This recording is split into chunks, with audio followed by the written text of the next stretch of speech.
दो टूरिस्ट हैं ए और B which are at 40 kilometre from their camp. तो अभी इकट्ठे हैं ये।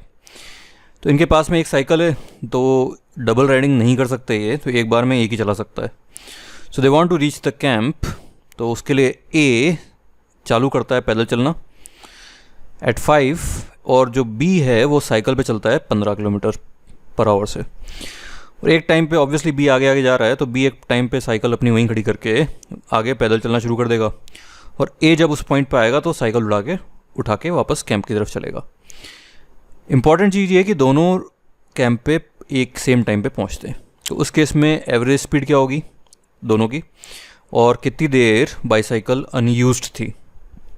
ठीक है, अब एक चीज़ देखो, ये इसमें सबसे इंपॉर्टेंट चीज़ है कि both reach the camp together. ठीक है, तो शुरू में भी दोनों इकट्ठे थे और लास्ट में भी दोनों एक साथ पहुँचे हैं।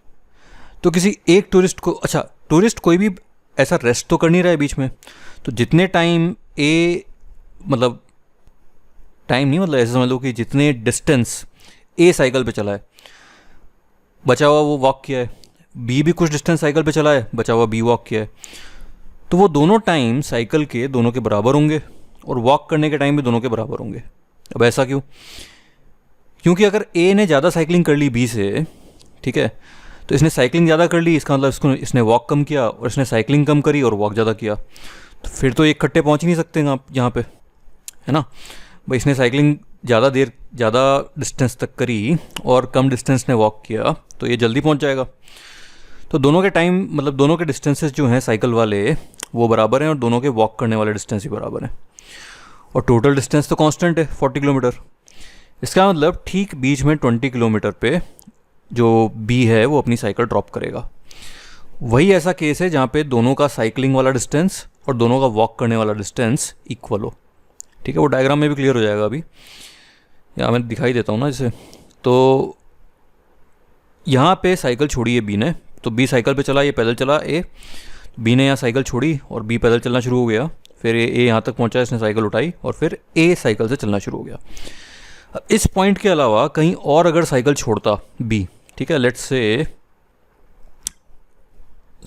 एक सेकेंड, सपोज यहाँ साइकिल छोड़ी बी ने, ठीक है, तो बी ने साइकिल कम की और पैदल ज़्यादा चला और जो ए है वो पैदल कम चला और उसने साइकिलिंग ज़्यादा करी। तो ये देख के आपको डायग्राम फील आ रही है ना कि ये जल्दी पहुँच जाएगा भाई, ज़्यादा डिस्टेंस साइकिल कर रहा है ये।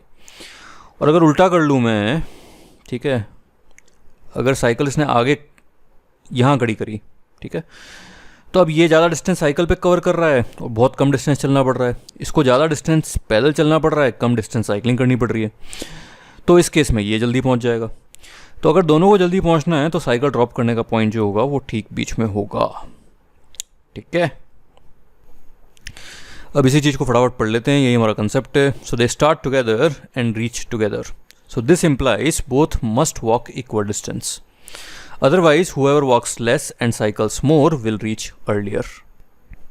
ठीक है, और यही आप साइकिल के केस में भी बोल सकते हो कि both must cycle equal distance. Otherwise, whoever cycles more, he will obviously walk less and he will reach earlier. So हमारा सॉल्यूशन में cycle is dropped at the mid point. इसका मतलब इधर 20 किलोमीटर और इधर 20 किलोमीटर। अब लेट्स से आधा distance cycling करने में लगता है T1 टाइम और बचा हुआ टाइम पैदल चलने में लगता है T2 टाइम। तो ऑब्वियसली ये T2 हो गया और ये T1 हो गया उस केस में, है ना। ये पैदल चलने का टाइम बराबर है, डिस्टेंस भी बराबर है, तो T2 T2 और ये T1 T1। एवरेज स्पीड पूछी है तो टोटल टाइम चाहिए, क्योंकि डिस्टेंस तो पता है हमें टोटल 40 किलोमीटर है। तो total time is T1 + T2। T1 is 20/15, ठीक है ना, साइकिलिंग 15 से कर रहा है। So T1 is 20/15 and T2 is 20/5। तो यहाँ से टोटल टाइम आता है 16/3 which gives average speed is equal to 40 upon total time, that gives 7.5 kilometre per hour. Time the cycle is unused, तो this is total time minus how much time cycle is used.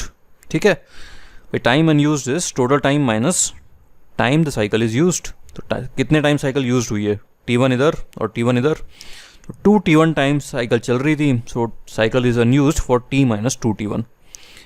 T डाल दिया 16/3, T1 हो गया 20/15, तो यहाँ से answer आ जाता है 160 मिनट्स। ठीक है।